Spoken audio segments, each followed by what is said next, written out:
Good morning, and welcome to the United States Institute of Peace for today's event exploring the role of religious actors in combating radicalization and violent extremism. My name is Susan Hayward, and I serve in the Religion and Peacebuilding program here at the Institute, which works with religious actors and organizations in conflict zones around the world to support their efforts at building peace and coexistence and justice. Friends, the news has been sobering of late. Around the world, impacting nearly every region, every tradition, nearly every one, violent extremism has been on the rise, often couched in religious terms. The stories we hear from our partners on the ground, the images we see, the strident messages beamed from immaturely shot videos are chilling. No religion appears to be immune to motivating, in part, these movements that compel hatred of the other and heartbreaking acts of violence against businesses, homes, and the bodies of others. But we know that that's not the whole story. Less visible in the media is the steady and courageous work of religious actors across traditions who have sought to turn back this tide, to draw from the best of their faiths, to leverage their positions of authority and credibility in order to counter religious messages of hate and to address the underlying drivers of violence. Today, we bring you some of these stories from North and West Africa and Sri Lanka, from the Muslim, Christian, and Buddhist faiths. This public event that we're holding today is a glimpse into a wider initiative that has been taking place over 5 days in DC and New York City, and that it itself is part of a global wider initiative. So the events here in the States, which are generously sponsored by the Finnish Foreign Ministry and organized in partnership with USIP by Finn Church Aid, are an effort under the auspices of the Network of Religious and Traditional Peacemakers. We have nearly a dozen religious peace builders from the Christian, Muslim, and Buddhist faiths with us as part of a delegation. They represent 10 countries around the world. So you have bios of the wider group, and you can see how rich is their experience, how courageous they are. And I want to thank especially Mohammed Al-Sanusi and Antti Panakayan from FCA for their partnership in this. And I'd also like to invite Antti up to give a brief introduction to what the network is. Thank you, Susan. And I would also want to acknowledge the presence of Dr. Wendley, the Secretary General for Religions for Peace. On invitation of you, and a few of us came together analyzing what's going on in the conflicts. And what we realized is that in each and every conflict, there is always local, traditional, and religious leaders who are doing exactly the right thing. They know exactly what the problem is and how to fix it. But the problem is that they're not seen, they're not supported, they're not given the space to come forward with their ideas. So we came up with a network of people, experts like Susan and Mohammed and others, with the plan that we have to organize ourselves better to get these voices heard. So the network of traditional religious leaders is truly about those people in the ground, doing every day that work, often very vulnerable, exposed to a lot of dangers. And I just want to quote one of my colleagues working with them. When you go, for example, into Syria, work with religious leaders there, or Pakistan, the women activists, others, there's very little in terms of training and understanding you can give to them. But sometimes the situation is just so desperate that the hope dies. There is no hope. So then the best you can do is to be a carrier of hope. So thank you for coming here, and I think we all have to carry this small light of hope on these dark times. Thank you. Thank you, Antti. To speak first and offer a bit of background on the full-day workshop we had with our religious delegation yesterday and some of its initial insights and recommendations, I'm going to invite up my colleague Georgia Holmer, who's Deputy Director in the Rule of Law program. With over 16 years of experience in the justice and security sector, Georgia co-leads our CVE working group here at USIP and led a Women Preventing Violent Extremism project in Nigeria, in which Pastor Esther, who we're going to be beaming in over video in a moment, was a participant. So Georgia, please come on.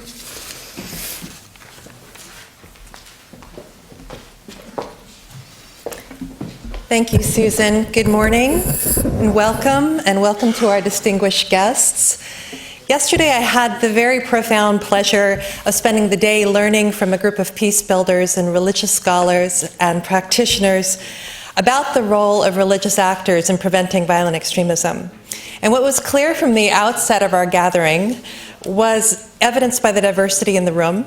We had women and men, we had Buddhists and Christians, and we had Muslims. We had from Nigeria, from Somalia, from Burma, from Libya, from Pakistan, Sri Lanka, and Yemen, was that we all shared a very broad definition of violent extremism, one that transcended cultures and one that transcended religions, and one that was not confined to the Muslim world. However, we also shared a common understanding that the reasons why individuals and groups become engaged in violent extremism is very different in every context. The reason why a young man in northern Nigeria might join Boko Haram is completely different than the reason why someone from Mombasa might join Al-Shabaab, and with some research that was shared with us yesterday, might be indeed completely different why a youth in Mogadishu might join that same group. The factors surrounding the violence by Buddhists in Burma being yet a completely different and unique context. Further, we agreed that this is not just about young men at risk, that there are plenty of examples of how empowerment can take a dark form when women become radicalized. We all agreed that understanding this complexity was the first step in developing effective solutions, and that the role of religious actors was a pivotal component in any holistic CVE strategy. Why? Because violent extremism, even when it's more about resources and politics than religious ideology, often invokes religious belief and dogma and uses it to justify the violence.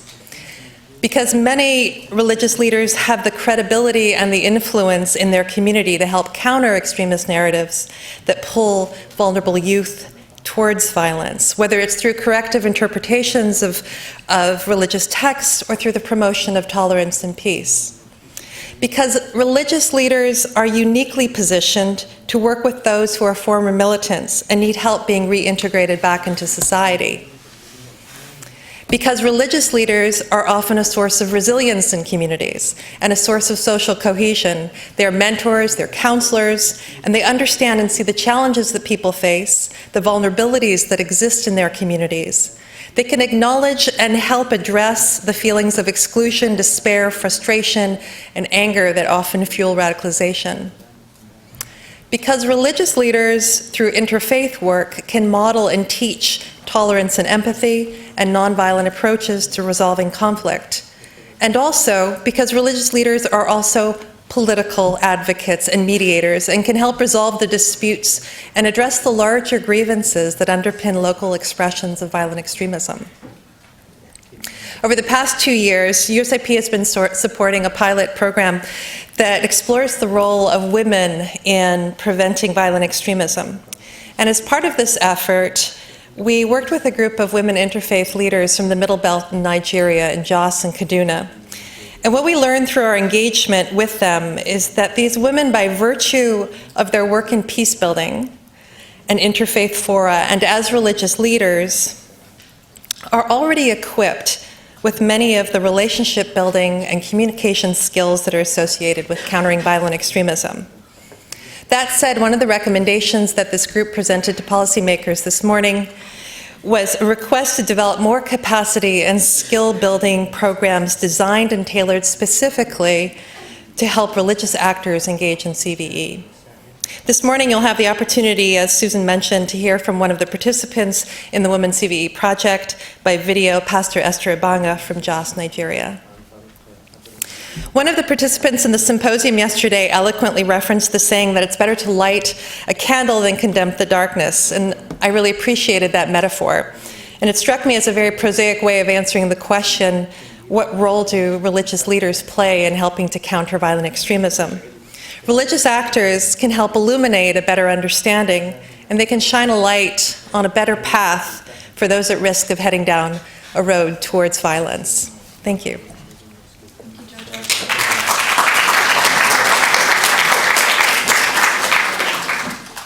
going to turn to our presenter presenters now who have traveled here to TZ to be with us.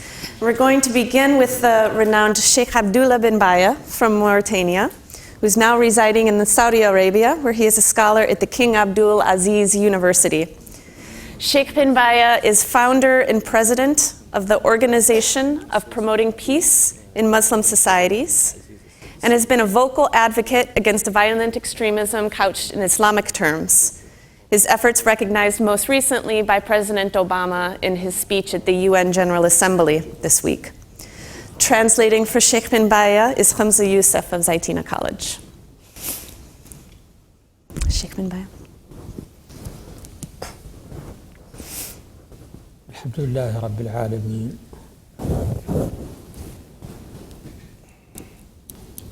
اللهم صل وسلم وبارك على سيدنا محمد وعلى آله وصحبه وصل على سيدنا محمد وعلى إخوانه من النبيين والمرسلين.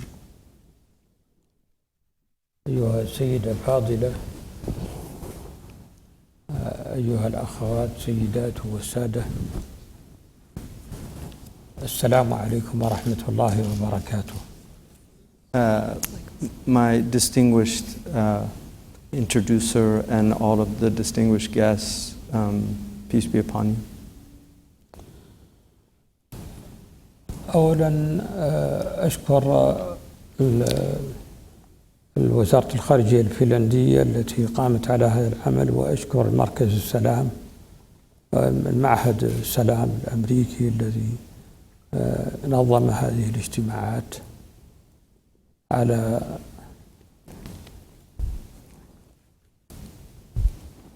The first thing he wanted to thank the Ministry of Exterior from Finland and also this Institute of Peace for bringing about this forum, important forum. السؤال الكبير هو إسهام رجال الدين في السلام. قضية السلام هي تحد للبشرية منذ وجد الإنسان على الأرض.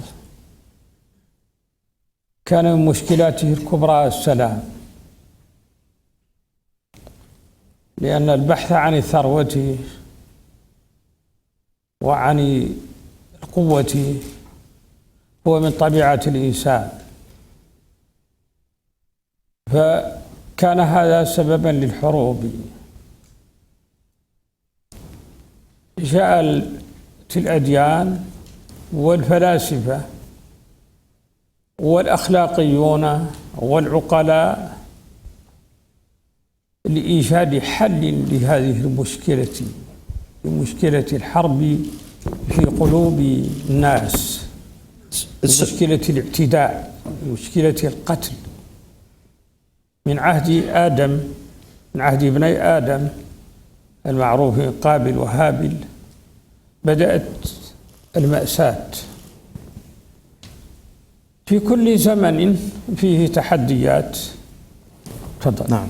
So he said that the big question that we're addressing is the role of religious leaders in terms of addressing the problem of violence and extremism. And he said that violence has been a human challenge from the very beginning of our species.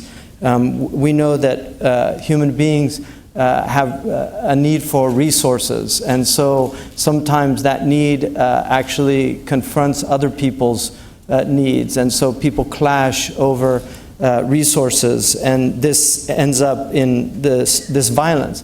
And so we've had in history religious leaders and then philosophers, people of intellect that have attempted to address this problem at a deep level so that they could help solve this problem and bring about peace. And he said that this is a problem that resides in the hearts of people, this problem of violence and extremism. And he said in our foundational story that we have about the first people, we have the story of Cain and Abel. And this is a story of violence. And so it's at the root of the human condition. فرجال الدين هم في هذا السياق عليهم مسؤولية خاصة هي مسؤولية الطبيب الذي يعالج المجتمع المريض. يقول أحد الفلاسفة أحسبه نيتشه يقول إن الحضارة تمرض وأطباؤها هم الفلاسفة. إذن المجتمعات الآن والحضارة وبخاصة في الشرق الأوسط مريضة. ما هو رد الفعل الذي يجب أن يقوم به رجال الدين؟ هم ليسوا قادة عسكريين لينزلوا إلى الميدان لإيقاف الحروب. هم ليسوا قادة سياسيين. So he said that in this context, there's a huge responsibility that religious leadership has. It's the responsibility of a physician, really, because if you look at our civilizations, particularly now we see in the Middle East that they're not well, they're sick. And he said that a philosopher, I believe it was Nietzsche, said that civilizations become sick, and the treatment plan has to be at the hands of philosophers and yeah. He said, I think it's Nietzsche who said that. So he said that the illness has to be addressed by people of intellect. فقلت يعني فننظر إلى دور رجال الدين في هذا. يبدون في الفقرة لم تترجمها وهي أنهم ليسوا قادة جيوش. نعم. So he noticed I didn't translate something. So he's very fluent in French, and he follows my translations. But he said that the religious leadership are not military leaders. They don't have the capacity to go in as a military force and stop these conflicts. ليسوا قادة سياسيين أيضا لاتخاذ إجراءات سياسية ترضي الناخبين. And he said that they're also not political leaders that can take political decisions that please or otherwise their political constituents. ليسوا لهم ناخبين هم. He said they don't have people that elect them into power. أناس يتصرفون طبقا لقناعات أخلاقية ودينية. He said these are people that what emanates from them is based on their spiritual and their ethical positions. وكما قالت الأخت التي تكلمت قبل قليل قد يكونون في ظروف صعبة لكنهم مع ذلك يناضلون من أجل السلام. And he said, like that was said by the previous speaker, that sometimes they're in incredibly difficult conditions, and yet despite those conditions they rise to the occasion and do what they can. فهنا ننظر ما هو العلاج الذي يمكن أن يقدمه رجال الدين. So here we have to look at what is this treatment that we can put forward from the religious leadership in order to treat this problem. إنه علاج يتوجه إلى العقول والقلوب والعواطف. He said primarily this is a treatment that addresses the intellects, the hearts, and the emotions. مقاربتنا هي أن نعلم الناس. Our approach is to teach people.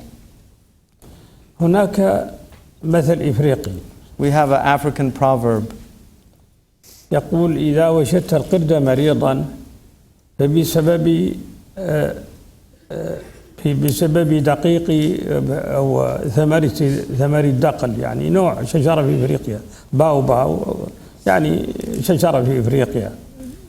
وإذا أردت أن يشفى فزده من هذه الشجرة. He said we have an African proverb. There's a monkey that eats a fruit from the baobab tree, and the fruit makes it sick. But the treatment is to give it more of the same fruit. فنحن أيضا نزيد الناس نعلمهم الدين زيادة. So he said that the treatment here is not less religion, but actually more that they need to better understand their faith. لأننا نشعر أن عند هؤلاء جهل أن عند هؤلاء جهلا في الدين. Because these people actually, it's out of religious ignorance that they're doing what they're doing. فمعرفتهم سطحية. They have very shallow understanding.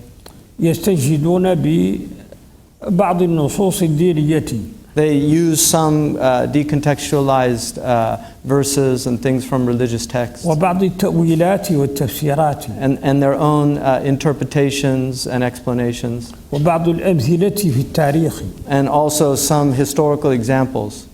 هو بناء نحاول أن نفككه. So this is really an edifice that we need to deconstruct. هو تيار عنف. It's this current of violence. نحاول أن نبني تيارا يواجه هذا التيار. So we have to build that which will confront this current. أن نقدم كل المقولات وكل المفاهيم and put التي تهيئ السلام. So we have to put forward intelligent responses and correct understandings that will address the problems. نحن قد لا نستطيع أن نقول لماذا. الأخت قبل قليل تكلمت عن لماذا وقالت فيه مظلوميات فيه فقر فيه كذا. هذا صحيح، لكن نحن نحاول أن نجيب على كيف مباشرة، أي كيف نعالج مثل الذي يطفئ الحريق، لكن نهتم بلماذا أيضا. So at this stage he feels that the why is not what needs to be addressed in the immediate circumstances. That, as the previous speaker mentioned, that there are conditions that bring about these problems, but right now the focus should be on how to address the immediate problems. It doesn't mean that we neglect the why. The why is important, but in the immediate circumstances it has to be how do we address this, not why did it come about. نحن طبعا نطرح الأسئلة الثلاثة وهي ماذا، لماذا، كيف. And so we always put forward in our methodology 3 questions: what, why, and how. لكن نبدأ بكيف. But we begin with how. ليس معناها أن نهمل البقية. It doesn't mean we neglect the other 2. لكن نحاول إطفاء الحريق حتى نرجع على لماذا. We have a fire that we need to attempt to put it out before we can get into the causes of the fire and who started it. لأن قد لا يكون بإمكاننا أن نستجيب للأسباب. Sometimes the problems are too complicated and when we can't even really get to the actual whys. مظلوميات، فقر. There's victimization, there's grievances, poverty. Yes, thank you. لكن نحاول أن نقدم فرصة السلام لتكون مناسبة لحل تلك المشكلة. But we want to put forward the opportunity of peace because the opportunity of peace is the appropriate environment that we can address these other issues. وهذا موضوع نقاش كبير بين المفكرين في العالم الإسلامي. This is a big area of debate amongst intellectuals in the Muslim world. يقولون كيف تتكلم عن السلام ولا تتكلم عن المظالم. They said, how can you talk about peace and you're not addressing the grievances? أنا أقول أن الحرب لن تؤدي إلى حل المظالم. My perspective is that war is not what is going to solve the problem of the grievances. لأن الوسائل المستعملة في الحروب الآن وسائل مبيدة للبشر. He said that now the means by which people engage in war is very different from the previous period. These are weapons of mass destruction and much more destructive. ولهذا نقول دعونا نصل إلى الأسباب إلى حل المظلوميات أن نصل إليه بوسائل أخرى. We have to address the grievances by other means. كانت قال إنه إذا لم تكن العدالة فلا يكون السلام في كتابه عن السلام الدائم. In Perpetual Peace, Kant talks about that الفيلسوف كانت. The philosopher Kant talks about without justice, there can be no peace, which is a very common slogan people hear. هذا صحيح لن يكون سلام كامل. He said that's true. You can't have Kant or Kamel. Kant. You can't have Kantian peace. ليكون سلاما كاملا. Kamilan, sorry. Okay. You can't have complete peace. It's close, Kamel Kant. لكن أفضل أن يكون سلاما، أن يوجد هدوء حتى نحل المشاكل بعقل. But it's more important from his perspective to have peace so that we can address the problems of justice within the context of peace. أن يوجد حوار مجتمعي. We need the dialogue of civilizations.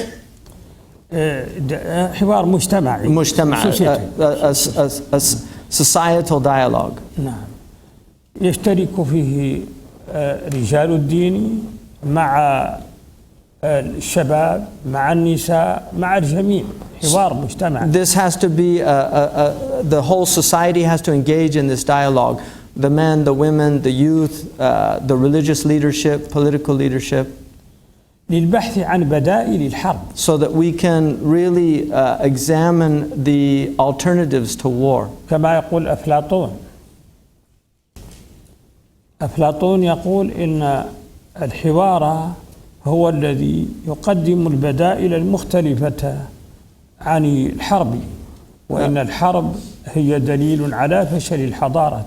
That Plato said that the dialogue is the means by which we find alternatives to war, and that war is actually the failure of a civilization. أفلاطون. نعم.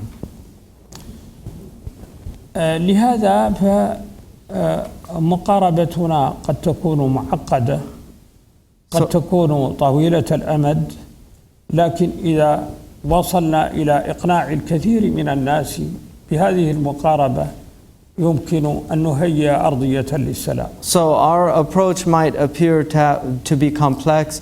It also might appear to be a long-term approach, but if enough people are convinced of this approach, then we can work towards engendering peace. نحن نعتقد أن الديانات ودين الإسلام الذي يتكلم باسمه فيها أساس كبير للسلام. He said, I believe that all of our religions, but in particular the religion that I speak on behalf of, Islam, has within it mechanisms for promoting peace. ولكن هنا أريد أن أنبه على شيء. But I want to draw attention to a point. هو أن السلام أن الأديان كالطاقة. Religion is like a power. Energy, power. طاقة. Energy. ليس power، يعني ليس قوة وإنما أليس كذلك؟ نعم صحيح. أن السلام أن الأديان كالطاقة. It's an energy. هذه الطاقة يمكن أن تصنع بها المياه والحدائق الخضراء وكل شيء، تصنع بها الازدهار. So you can use that energy to facilitate the water and bring about life and bring about agriculture and greenery. كما يمكن أن تصنع بها القنابل المبيدة للبشر. But you can also use that same energy to develop weapons of mass destruction that can annihilate us. هذه حالة الأديان يجب أن نعترف بذلك. He said this is exactly the problem with our religions. فالإنسان الذي يحمل الدين هو المسؤول عن هذه الصناعة. So the people that carry the religion, they're responsible for how they use this energy. لهذا فمقاربتنا تقوم على إيضاح كل أسس السلام في الدين الإسلامي. نعم. فمقاربتنا. So our approach is to use all of these means within our religious tradition to promote peace.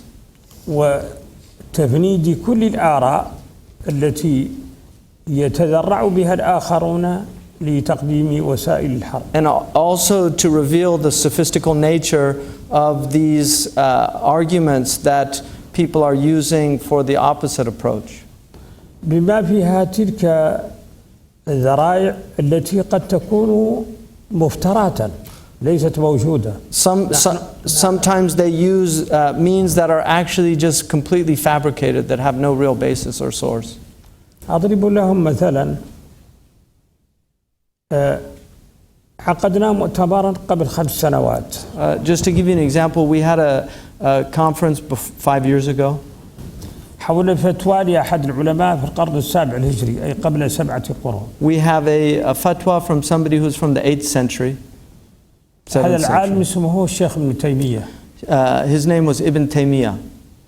هذه الفتوى اعتمد عليها مجموعة الجهاد في مصر عبد السلام فرج في كتاب له ليقولوا إنه يجوز قتل كل المصريين يعني باعتبار الدار دار حرب. So this fatwa was used by, there was a ideologue in Egypt, Abdul Salam Faraj, who actually used this fatwa as a foundation for a small book that he wrote, arguing that Muslims and Muslim rulers in Egypt could be killed because they weren't following the Sharia. وقتلوا السادات على أساسها. And Sadat was assassinated based on this fatwa. هذه الفتوى هي فتوى محرفة منذ 100 سنة. And this fatwa was actually, the fatwa had a misprint in it because of a printing of over 100 years ago. There was actually a misprint in the fatwa that came out. And this fatwa was also quoted by Al-Qaeda in their declarations over 150 times. منذ 100 سنة حرفت الفتوى في طبعتين، طبعة القاهرة وطبعة الرياض. So there were 2 editions, one in Riyadh and one in Cairo, and both editions had this mistake. أنا قلت ابن تيمية لم يقل هذا. So when I heard the fatwa when we were addressing the issue in Mardin in Turkey, which is where the people who asked him for the fatwa were العلماء في ماردين في تركيا. I brought together a group of scholars just to discuss the fatwa, but during that discussion I looked at it and realized that there was a problem with the fatwa and actually said there's something wrong. I don't think Ibn Taymiyyah said this. وأخذنا النسخة القلمية المخطوطة التي توجد في الظاهرية في دمشق. So when we got back to Jeddah, we actually asked somebody from Syria in Damascus, and there's a mektaba, a library there that's known to have some of the oldest manuscripts. We got one of the oldest manuscripts. المنسك الوحيد. And it was the only one. وجدنا ما قلته صحيح. And we found that what I had pointed out on the misprint was actually accurate. That in the original handwritten manuscript, it had a completely different word.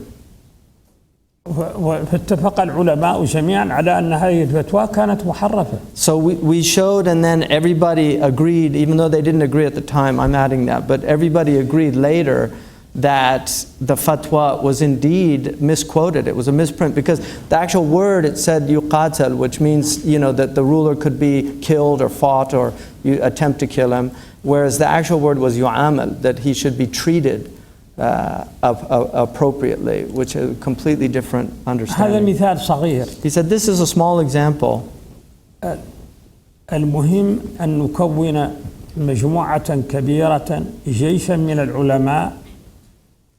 جيشا ليس محاربا. نحن الحرب التي نقولها هي حرب سلاح. He said we really need to have an army of scholars, and I'm not saying an army, I'm using that metaphorically. We need an army of scholars that can address these issues. لبث هذه الأفكار. In order to disseminate these ideas. نحتاج إلى فضاءات. We need spaces لنبث في هذا الفكر. Where these ideas can be disseminated. العلماء يحتاجون إلى حماية. The scholars, they need also security protection because they're being assassinated. علماء في نيجيريا، في الصومال، في سوريا اعتدي عليهم. Libya, that's Libya.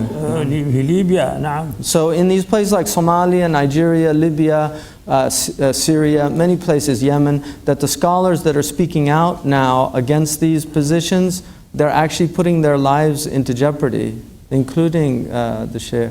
يجب أن يوجد تعاون بين العلماء وبين السلطات العاقلة. So there has to be some type of cooperation between the scholars and between the peoples in authority, the intelligent people in authority to do that. ليس معنى ذلك أن العلماء سيقولون ما تقوله الحكومات. And that can't mean that the scholars just say what is pleasing to the governments.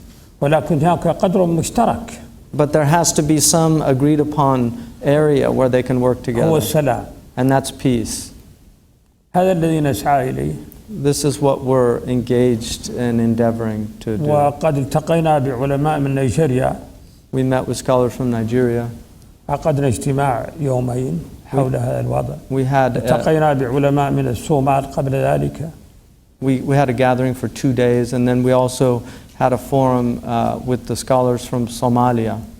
التقينا بعلماء من كل أنحاء العالم في مؤتمرنا الأخير. And then in the recent forum, we brought together 250 scholars from all over the world to address ووافقوا على بيان السلام. the issue of peace, and they agreed upon the declaration that we put forward, and that declaration is online. ليست عندنا قنوات إعلامية. We don't have the media channels. ليست عندنا إمكانات الانتشار في العالم. We don't have the capability to spread these things around the world.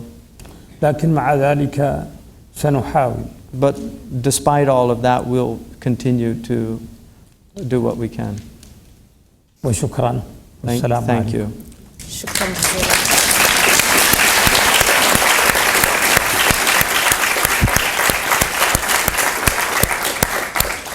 شكرا جزيلا for your insights and for your courage, Sheikh Finbaya. أشكركم على هذه النقاط وكذلك لشجاعتك. And I hope our friends at Google and Facebook and YouTube were all listening to that last part in particular about the need to work with technologists to spread this message far. في جوجل ويوتيوب وهذه الأماكن يعني يستمعون لهذا الكلام. Our next speaker, Pastor Esther Ibanga, unfortunately couldn't be here with us today because of some travel difficulties. But we didn't want to lose her voice and her insights in our discussion, given her remarkable and courageous work she's doing on the ground in Nigeria as president of Women Without Walls Initiative in Jos, Nigeria, which is a place in Nigeria which has witnessed quite a bit of violence between militant Christian and Muslim extremist groups. So she kindly shot a video presentation for us to air today. I could ask my friends in back to please screen it. Hello there, I'm Pastor Esther Ibanga, and I pastor Just Christian Missions International here in Nigeria, and it's a privilege to be part of this conversation. I'm sure it's been a great meeting. It's a pity I'm missing it, but well, we hope next time it works out. The nature of extremism in my own context that I understand, having worked as a religious leader in my own community and in my own state and country, is that you have someone who believes his opinion is superior to any other, you know, and as such you are naturally would be intolerant to any other opinion that's not, you know, similar to your own opinion. And the nature of such extreme either opinion or ideologies or whatever it is, you know, that makes people be extremely passionate about what they believe in and how things must be done. The nature of such stand is that it always looks for ways of expression. Now, I'm not saying that it all the time leads to terrorism, but the fact that, you know, you have such extremist views on a particular issue, naturally it's like a bottled up, you know, pent up, you know, a bottle of Coke under the sun, and the moment that cork is lifted up, it just bursts out. So there's very little that triggers such, you know, opinions. And most of these extremist views can be destructive. They are exclusive in nature, and they claim to have superior knowledge. They're standing on something else that no one else knows, and their opinion is better than anybody's. And of course, that naturally will lead them to absolute intolerance of any other opinion that contradicts their opinion. So basically, we're talking about how that affects, family units and then the society at large. It is very important that we also address the issue of injustice. Most extremist views have a feeling that they have not been given fairness, and so there's a sense of injustice that justifies whatever that extremist views now results in. And so that sense of injustice needs to be addressed.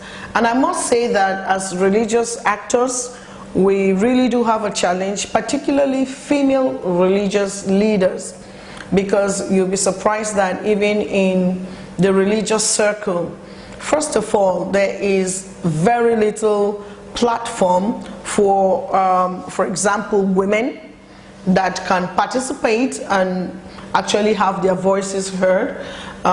It's a male-dominated area, even in religion. Most religions do not believe a woman should actually speak. So it's actually a challenge for a voice, or the voice of a woman, to speak strongly on the issue of extremism. And I also think that one of the challenges we face as religious leaders is the fact that you can only counsel them and you can pray for them, but you can't force them. So if somebody is holding so strongly to an opinion or a view, you can only counsel. You can only try to make the person see the other way, but you can't force them. Some of them are actually born with that belief system. So, there's only so much you can do. And like I mentioned about the strong male voices, I really think that platforms should be created for more female voices. Number one, their mothers, their sisters, their daughters. There's a way a woman perceives and ministers that's different from a man. And I also think that outsiders can help by creating more platforms where religious actors are actually involved in decision-making process. That is really, really important. When policies are formed and made, religious leaders are totally exempted from it because they feel that it is totally outside the mosque or the church. But I also think that they need the input, so to speak, the guidance from a spiritual perspective. We're all spiritual beings as it is. And in the long run, there are principles that guide us. The Bible guides every Christian in the way he or she lives. And I think that even on a government level, when policies are being made, religious actors should actually be included, to offer, guidance as to how some of these laws, because if you look at the Bible, most of the laws in our Constitution is even taken from there. And everybody believes thou shalt not kill, thou shalt not steal, thou shalt not steal, and so on and so forth. So where there is a common ground, I think that should be utilized. And I also think that in the place of resolving conflicts and talking about reconciliation and things like that, it's very important to involve religious actors. You may not always have that influence outside of the church or the mosque, but to the level of influence that you have within the church and the mosque, it should be adequately utilized. How outsiders can help religious actors? Well, they can support them, and in the place of training, and in both religions, I think, and also being exposed to different platforms to enable them and equip them and empower religious actors to make use of the influence they have over followers. positively, more positively. And I think that also religious actors should also be examined, on their own to make sure that they don't hold extremist views, because, you give out what you have, and if you're already an extremist yourself as a religious leader, then you're not likely to, encourage tolerance and acceptance of the differences from other people. So I think that the government can help, the society can help, and in recognizing the role of religious leaders in actually influencing the lives of their followers positively. And I think that that should not be taken lightly at all. Well, these are just my views, and I hope that you have a great meeting. I look forward to hearing the rest of this conference, and have a great time. Thank you very much. Bye-bye.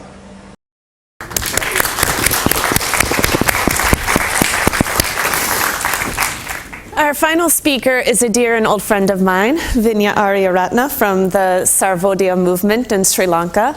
Sarvodaya is a Buddhist faith-based organization that's guided by Gandhian principles of nonviolence, promotes poverty eradication and peace across ethnic and religious divisions. And Sarvodaya has sought to empower religious actors to serve as agents of peace and coexistence in the country, particularly in the midst of multiple forms of violence. Dr. Vinya is a doctor by training, but a peace activist at heart and by practice. Vinya.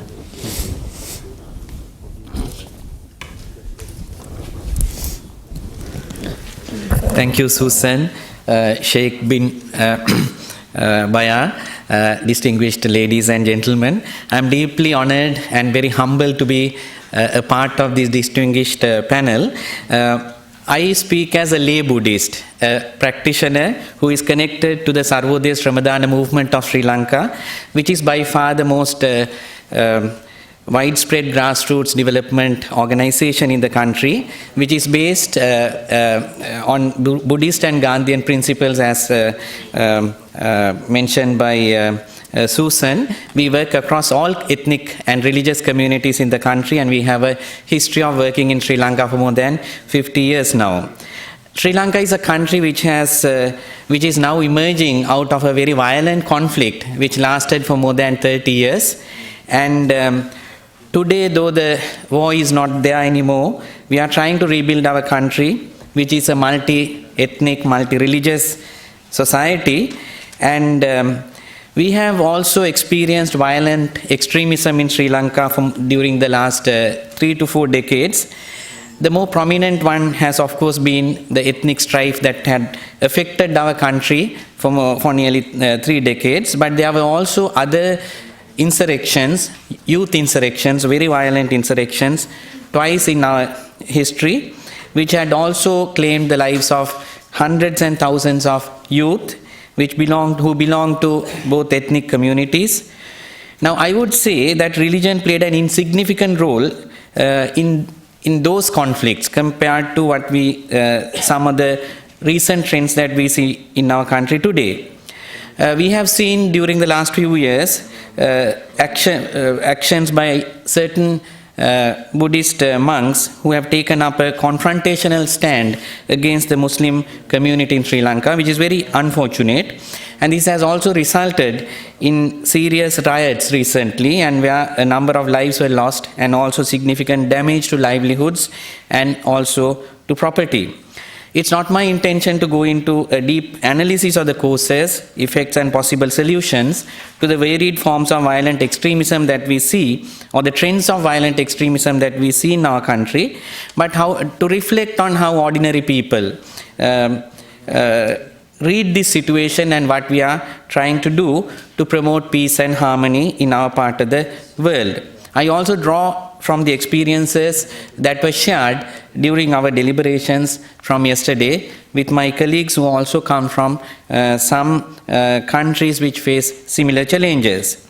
Now, ethnic and religious identity really form an integral part of our society, particularly in Asia. Religion has played a very important role in building not only the culture but also social and economic systems. Now, whilst I would call them those religious ethnic determinants or drivers as internal, our deeper consciousness is shaped by our history, the way history is narrated in our textbooks, as we were taught when we were children, and also how today the mass media portray religious and ethnic identity. So in a very highly charged context that we had to operate today compared to maybe 20-30 years ago. This poses a great challenge to multi-ethnic, multi-religious and multicultural societies such as ours in a very increasingly globalizing world. So when it is claimed that Sri Lanka as a Buddhist country, predominantly Buddhist country, but which has all ethnic and religious communities living, and which is now seeing these alarming trends of increased organized violence against certain ethnic groups. But by and large, Sri Lanka has been a model of religious harmony. And if you visit Sri Lanka even today, what you see, what you witness is more of religious coexistence and harmony than animosity. Now, use of ethnic and religious identity to mobilize one's own community against another community has been, in my view, used as a political tool. This has also been emphasized during our discussions from many participants based on their country's experience that religion has been captured or taken over. It has been framed. So it's not really religion which is driving youth and certain groups into extremism, but larger political interests. So this is an important factor we have to consider. Now, how do we address this trend of extremism and radicalization? At the outset, I would like to say that extremism and radicalization cannot be or solely or primarily addressed through a security doctrine only. There are enough examples. Now, in our context, we see three important spheres of influence that are important. One is what we call the psychosocial dimension, and we call it the consciousness. Consciousness is the way how we think collectively, as individuals, as communities, on various things that affect our lives. Our identities are formed through this consciousness and this collective psychology and what we have accumulated over the years as part of our culture and values. And it is at this level that the religion and religious actors play a very important role or has the most influence. Then secondly, it has to do with physical needs or what we call economics. In a situation where young people do not see a future for themselves or for their families, and there is fertile ground for external forces to exploit. If people's basic needs are not satisfied, and if there is unequal distribution of wealth, income, and resources, then naturally that's a breeding ground for extremism. This results in a sense of hopelessness, and which combined with the above mentioned psychosocial factors lead to great vulnerability for young people to be attracted to violent extremist ideologies and organizations. Those are not the only two factors. Then thirdly, we have governance or power.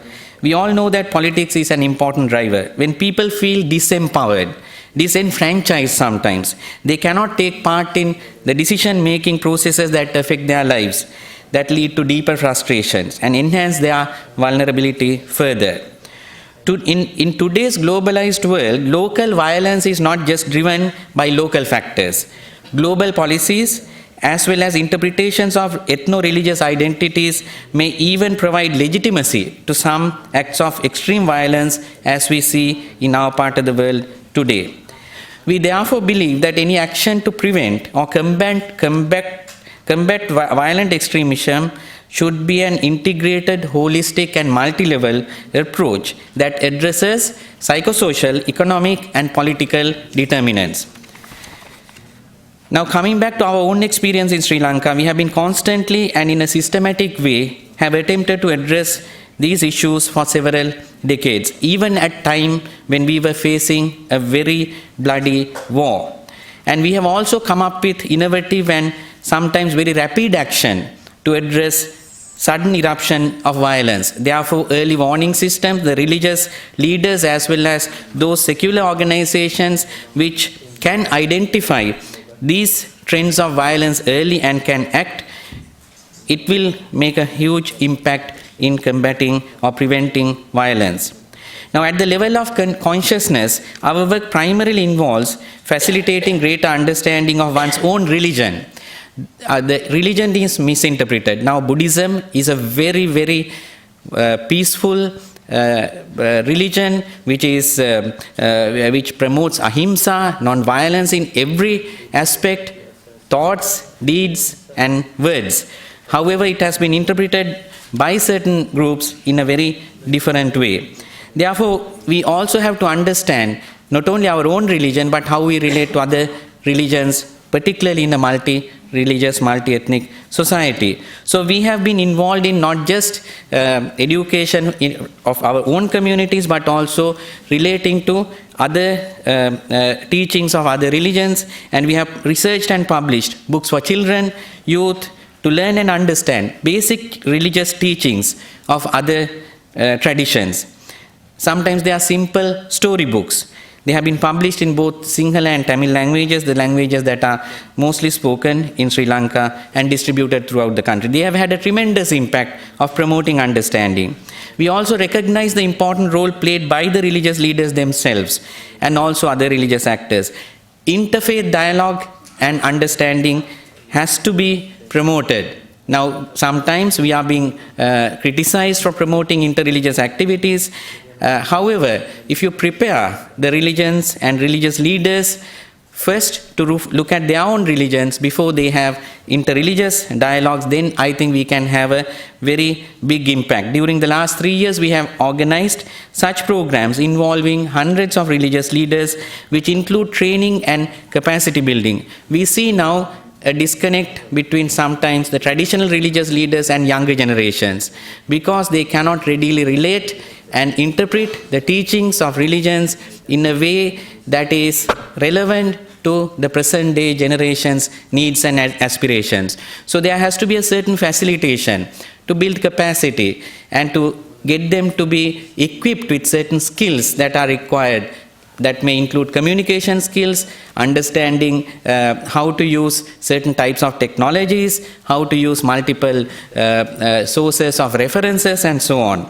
So, interreligious committees and councils consisting of Buddhist, Hindu, Muslim, Christian clergy were formed, and during the recent riots, we have seen that these groups acting together, somehow stopping the spread of violence to other areas, particularly serving as even like firewalls, and it has been so effective. And we think that we can really, on one hand, have primary prevention, that is prevention of extremism emerging in the first place, and at other times trying to detect such trends early and taking early action. And these multi-ethnic, multi-religious councils have been able to effectively stop violence from spreading to many parts of the country when we have witnessed such violence in some isolated locations. So the important driver is really the consciousness, but at the same time we have to also act on the other two spheres, which is economics and governance. Economics also, traditionally our societies have been shaped, even our economies have been shaped by certain principles that are found in our faith traditions.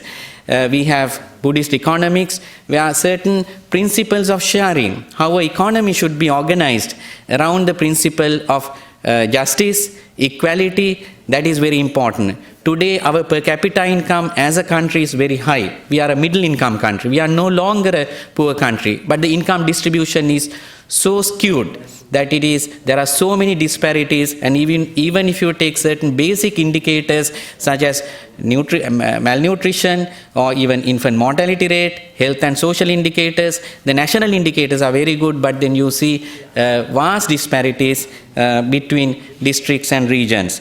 Therefore, it's very important to address inequities, and every religion has certain principles how you should organize your economics, or how systems should be organized at community level to satisfy basic needs of people.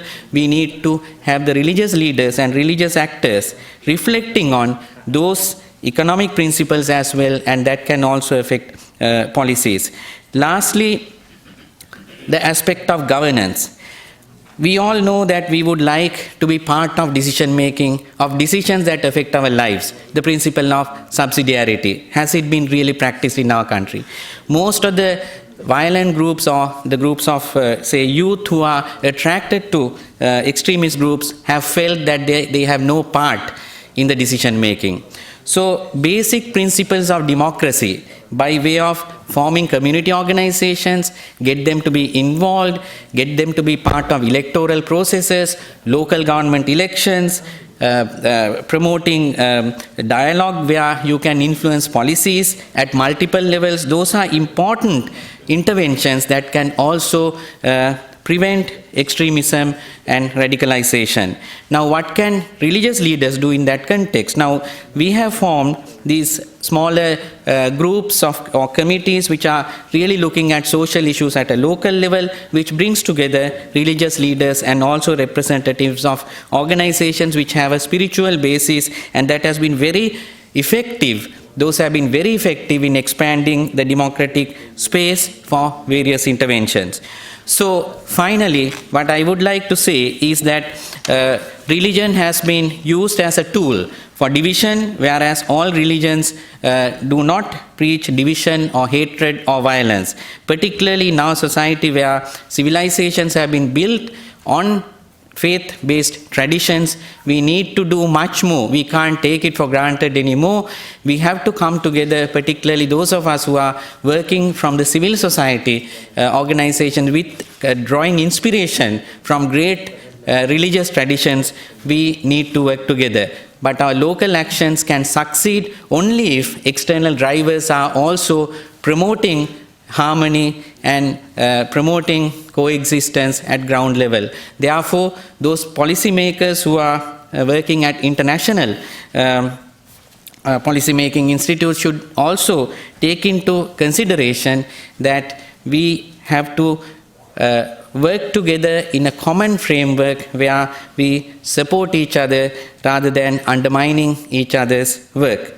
I would like to thank the USIP for giving me this opportunity, and I assure you that we all would continue to work at grassroots level. We have to bring bridges. That is why we have many who come from the country, from the grassroots, who are working together, and we have to draw strength from each other, because sometimes even our lives are in danger, because we have to really work with certain forces which do not believe in non-violent conflict resolution or peace building. Thank you very much.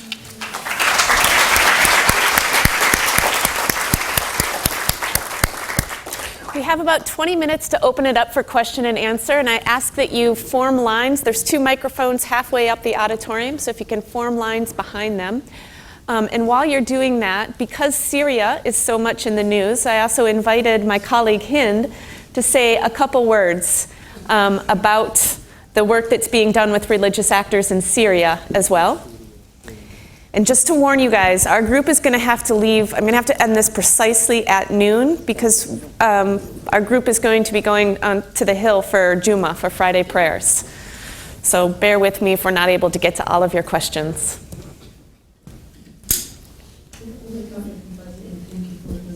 I just want to remind you that the Syrian people on the ground today, they're expressing a great confusion in what's happening with the airstrike. So I'm urging everybody to know that we can't have airstrike without social and political solution. And as a Christian Syrian, and part of the Syrian people, we've been working so hard in interfaith activities on the ground with Muslim, Alawite, and Druze everything. And this kind of activities, it will give a great hope for Syria and for the Syrian, that without interfaith, without having a conversation and dialogue together, we can achieve this. Thank you. Thank you. What I'd like to do is collect 4 questions. If you could say your name, say your institution, and then please ask a question, and keep it short if you can, so that we can get to as many as possible. Go ahead. Hello, I'm Ali Mohammed. I'm a student at the American University. I'm an international student from Egypt. My question here is addressed to our distinguished Sheikh. We know that the role of religious leadership is mainly for educating and enlightening the general public. But they also have a role which is advising those in power. But now we have a very serious issue, which is a lot of the religious scholars stand side by those dictators and undemocratic regimes. So how can our scholars, restore their credibility and the trust of the people in their ability to make a difference and promote peace? Because we want them to discuss the very causes of the issue, which is extremism.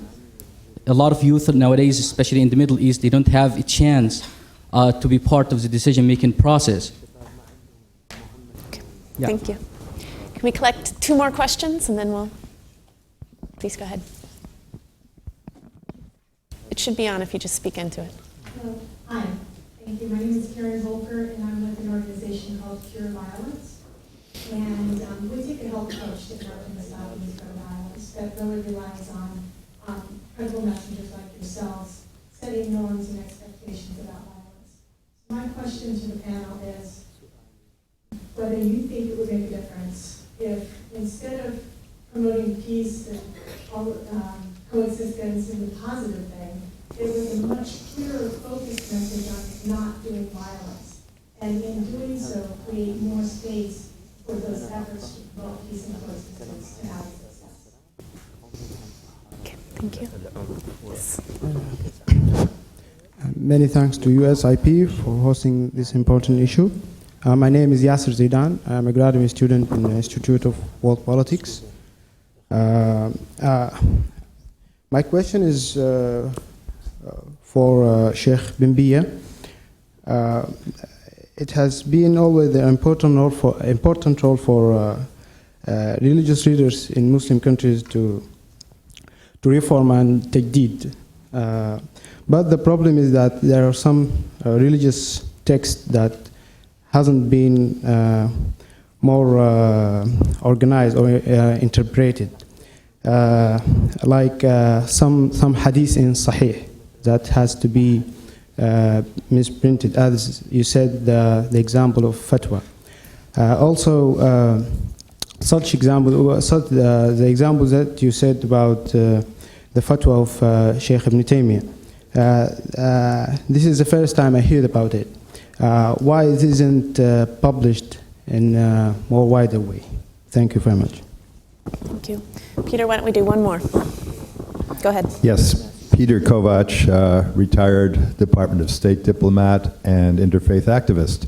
I can't resist having Sheikh Hamza up there with our 2 distinguished guests, and thanks to USIP for pulling this very important discussion together, asking for a comment on the role of interfaith seminary training in this peace-building capacity.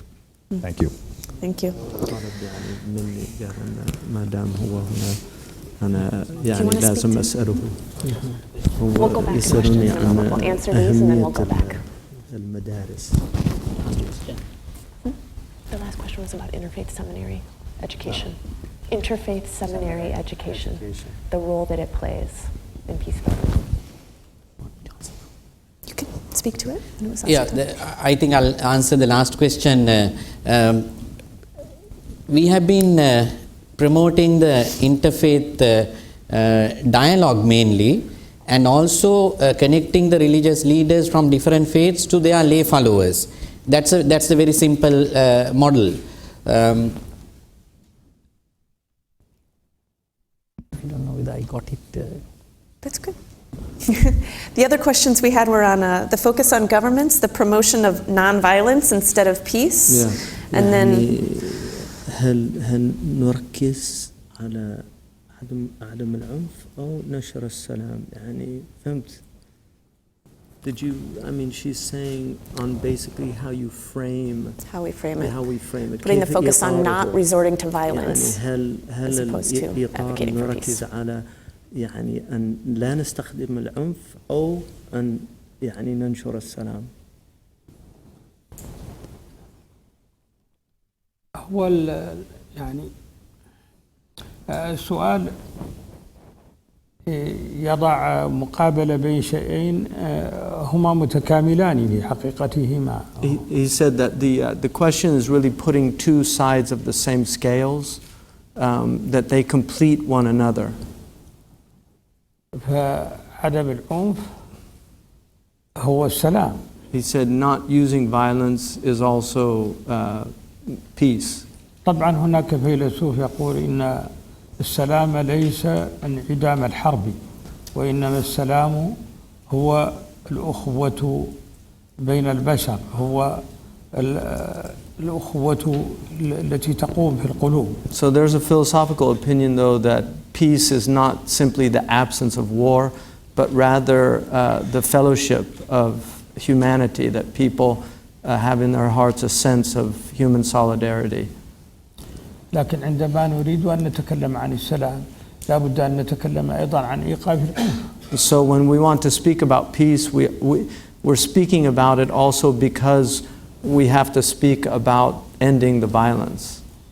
لأن السلام يعني لن يكون سلام وفي نفس الوقت حرب. الحرب هي والسلام لا يمكن أن يكونا معا. You can't have peace and war together. They're opposites. صحيح. إذا أمكن أن نوقف أسباب الحرب وأن نزيل أسباب الحرب هذا هو الأساس، هذا أفضل شيء. The best thing is to remove the causes of war. That's obviously the ideal situation. هذا أفضل طريق.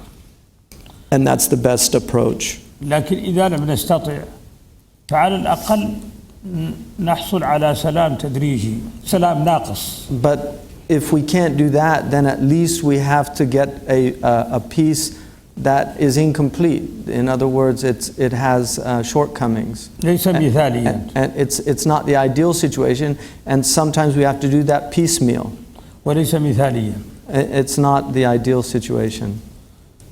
لكن مع ذلك نحن لا نيأس، علينا دائما أن نتحرك نحو السلام، أن ندعو إلى السلام. So we shouldn't despair. We have to move towards peace. في نفس الوقت الذي ندين فيه العنف وندين فيه الظلم. At the same time, we have to condemn violence. We have to condemn the extremism. وهذا إجابة على سؤال الأخ الذي قال يعني أن رجال الدين لا يدينون ما تقوم به الحكومات. رجال الدين يدعون إلى الحق وإلى السلام وإلى رفع المظالم. And that also addresses the question that was raised earlier by the young man about these despotic rulers, that it's a responsibility of religious leadership to speak the truth, to address grievances, to remind people in power of their responsibilities. يوجد تفاوت طبعا بين رجال الدين في فهم قضية السلام.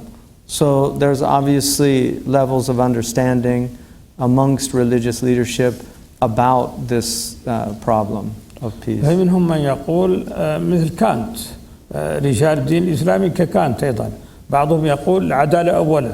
So there's some who say justice first and no peace without justice. لكن احنا رأينا في مجتمعاتنا أن إذا قلنا العدالة المطلقة أولا مع ارتفاع سقف البطالب إذا لن يوجد سلام. But from my perspective, if we say in the current conditions no peace without justice, then given the amount of grievances that we're dealing with, let's forget about peace altogether. فلهذا يجب أن يقوم السلام في القلوب حتى نتحرك نحو العدالة. So we have to get peace established in our hearts so that we can then work towards addressing the grievances in peaceful environments. نضع السلاح. Putting aside the weapons. كما قال النبي صلى الله عليه وسلم من حمل علينا السلاح فليس منا. Our Prophet said, whoever holds up a weapon against us is not among us, not one of us. Thank you, Sheikh. Sheikh Yusuf, do you want to speak to the Interfaith Seminary The Interfaith Seminary, I think one of the crises in Muslim societies. I mean, I'll give you an example. Sheikh Abdullah bin Bayya comes from a tradition that really is over 1,000 years old. And what's really fascinating about his approach is that he's not a modernist. That his approach is actually drawn from these deep sources within the tradition itself. The Ottoman example is a really interesting example because the Ottomans had a multi-faith society that was based on a man, their first ruler, Osman I, who actually had a vision of a massive sycamore tree coming out of his breast. He had a dream where he saw a massive sycamore tree coming out of his breast, and all of the religions were in the shade of that tree. And this was something that the Ottomans were very, very proud of, the fact that they protected all of these religious minorities, that within the traditional Ottoman system, the religious minorities, what was called the millet system, they had their own court systems, the Jews had their own court systems. The Ottomans built synagogues when the Jews were being persecuted in Spain, and Bernard Lewis, a great Jewish scholar from the United States, points this out in his book, that the Ottomans not only invited the Jews to migrate to the Ottoman lands, but they built synagogues for them. And that's why some of the most beautiful synagogues that you'll find in Eastern Europe were built by Ottomans, not by Jews. These sources that we have, the convivencia in Spain, where the Muslims, the Jews, and the Christians lived together, people forget that during the Muslim rule in Spain, the Muslims never got to over 50%.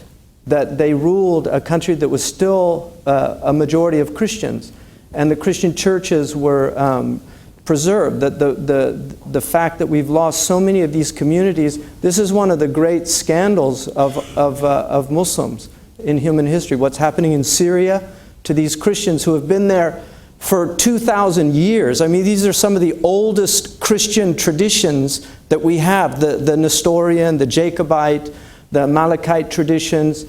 These are ancient Christian traditions. The Malibari Nasranis that are in India, these were ancient Christians that were persecuted by Orthodox Christianity and yet lived in the Muslim world. The icons during the iconoclastic period in the Muslim world, the only icons that we have during the iconoclastic period where the Christians went and burnt all the icons, that was a short period in Orthodox history, but the only icons from that period are from the monasteries that were protected by the Muslims.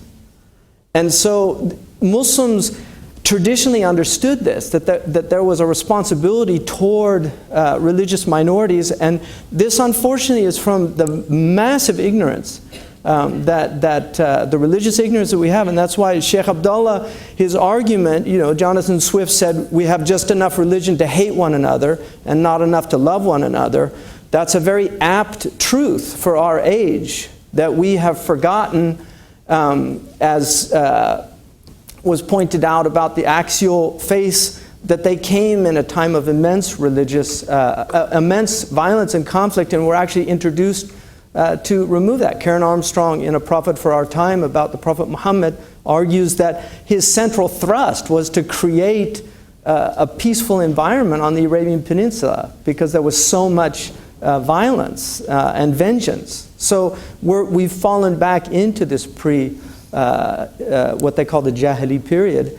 And I think if we don't address the madrasa issue and real enlightened religious leadership in all of our traditions, because we know that we have Jewish extremists that teach a horrible form of Judaism, where people are seen as less than human in the Holy Land. That doesn't represent the great tradition of Rabbi Hillel and other of the great religious enlightened leadership from the Jewish tradition, that says the whole foundation of the Torah is to love God with all your heart and love your neighbor as yourself. And everything else is just commentary. And so, and the same with Christian fanaticism and Buddhism, which has a nonviolent PR. But if you study Buddhist tradition and just study what the Buddhists did to the Muslims when they reconquered Afghanistan, I encourage you to read the Claws of Buddha, which is about religious violence within the Buddhist tradition. So Buddhism has a history of violence also. So that all of these religions, like the Sheikh said, they have violence and they have the potential to eliminate violence, and it depends on how we use them. Thank you. We have 5 minutes, so if we can take these 2 questions, and I'm going to ask a closing question as well. Thank you. Ali Al-Mawlawi from the Embassy of Iraq.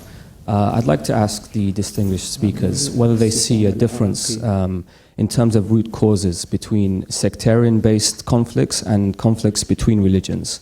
In other words, should there be a different approach in terms of intrafaith dialogue and interfaith dialogue? Thank you. Thanks. Hello, I'm Mahreen Farouk from WORD, the World Organization for Resource Development and Education. I wanted to thank all the speakers, especially Sheikh bin Baya, for your excellent comments and particularly your fatwas against violent extremism. Our organization, WORD, has published a number of reports on the importance of engaging religious actors, but often we find that Western governments are hesitant to engage these actors, and they're slow to address the need to build the institutional capacity of religious networks. So my question is, how can we work to overcome and address this challenge? Thank you. So the first question is on the difference between doing intrafaith and interfaith. يعني intrafaith يعني بين نفس المنتمين حوار بين مثلا سني شيعي. Whether the root causes of those conflicts are different and require different avenues to solve. المقاربة تختلف لما تكون الصراع من داخل الدين نفسه ولما يكون الصراع بين الأديان. The second was about overcoming the reticence that the Western governments have to engaging with religion. والسؤال الثاني حول السكوت أو يعني تجنب الحكومات الغربية في استخدام القادة الدينيين في تقديم حلول لهذه المشاكل. And the final question I would like to add is similar to that. It's some of this reticence I know comes from recognition that Western governments working with embracing some of these actors or Western organizations like the U.S. Institute of Peace doing so can delegitimate them or put them at risk. So my final question too is, what can we do to help without making your life at risk or making your work more difficult to achieve?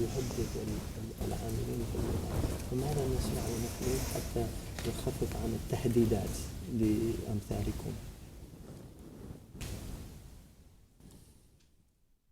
بالنسبة للسؤال الأول The first question. هو مسألة المقاربة، هل تختلف بين الحوار في داخل الدين الواحد أو بين الديانات المختلفة؟ Are the approaches different from when you have inter and intra religious conflict? هو أولا إذا أخذت خريطة الشرق الأوسط تجدي المشكلات في الدين الواحد. مثلا عندك خط من طهران إلى لبنان إلى اليمن اليوم هو بين الشيعة وبين السنة. So if you look, for instance, in our region in the Middle East, you have in Iran and then Lebanon and then to Yemen, you have this problem between the Sunni and the Shia. مرورا بالعراق وبسوريا. And then you pass through Syria and Iraq. عندما ننزل غربا طبعا هناك منطقة التي فيها منطقة دولة إسرائيل أيضا هي موجودة هناك. And then also when you look at Israel, the state of Israel, for example, you have the same problem. إذا نزلت غربا إلى مصر وإلى ليبيا تجد خلافا في داخل مذهب واحد هو مذهب أهل السنة، لكن بين من لهم فهم خاص أو بالتالي يقولون إنهم يمثلون الدين الحقيقي، وبين مجموعة أخرى لا يمكن أن نقول هي خارج الدين لكن قد تكون لها نظرة في الحياة تختلف. So in Egypt, for instance, you have a problem of within the Sunni Muslims there, one group says that what they're doing is the right way to the way that a country should be run, and they're saying the other group is wrong in that way. So they have different understandings of how they're. بعض يقول علمانيين ولا. So some people use the term secularist and Islamist. أنا في الحقيقة لا أجد حدودا قوية ظاهرة بين هذا. I don't really see a real demarcation that's clear to me to make those type demarcations.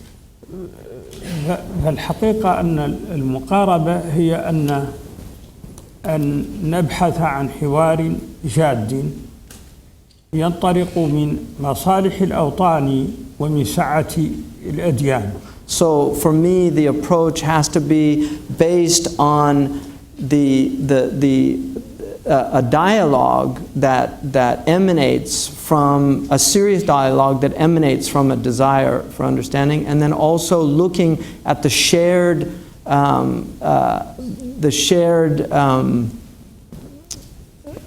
interest. Thank you. Yeah, the shared interest. My brain's starting to fag here. سعة الأوطان واتساع الأديان. نعم. And also from the broadness or vastness of these religious traditions. أن نقول للشيعي يمكن أن تعيش دينك وللسني يمكن أن تعيش دينك. So the Shia can live their way and the Sunni can live their way. وبالتالي الحرب بين الشيعي والسني هذه حرب لن تنتهي. المخزون البشري كبير، مخزون السني كبير، عشرات الملايين، مخزون الشيعي كبير، فهي حرب لا فائدة منها. So if we have war and if you look at the human resources in the Shia, amongst the Shia, the human resources among the Sunnis, these are endless. So if there's going to be war, it'll just be perpetual. وبالتالي هذا لا مصلحة فيه للدين ولا للأوطان. And in reality, there's no interest here, there's no benefit for either the religion or for the nation. الانتصارات المحلية هي انتصارات وقتية. So these so-called victories are temporary victories. هنا نتكلم باسم العقل والسياسة وليس باسم الدين ربما. He said now we're talking based on reason and political considerations, not really speaking from a religious perspective. فنحن نقول للجميع لا مصلحة من هذه الحروب. So we say there's no benefit in these wars. And just to add that, Sheikh Abdullah is really, for me, he's one of the unique people in Muslim religious leadership, in that he's been a minister, he's been vice president of a country, so he can see from both sides of the fence, which is unfortunately very rare, and it is an actual problem that we have amongst a lot of the religious leadership, is they really don't understand the difficulties involved in governance and the problems, especially with states that are either failing or have already failed. ليس عند أحد وعد بأنه سينتصر. So there's nobody has a guarantee that they're going to be victorious in these conditions. هذا الذي نريد، المقاربة التي نريد أن نقولها للديانات المختلفة ولأهل المنطقة. يعني من يطرد المسيحيين السوريين هذا مجرم. So this is the approach that we're taking to remind these people in the region. If you expel these Christians from your communities, you're criminals in doing so. هذا هناك قبل الإسلام. This is before Islam.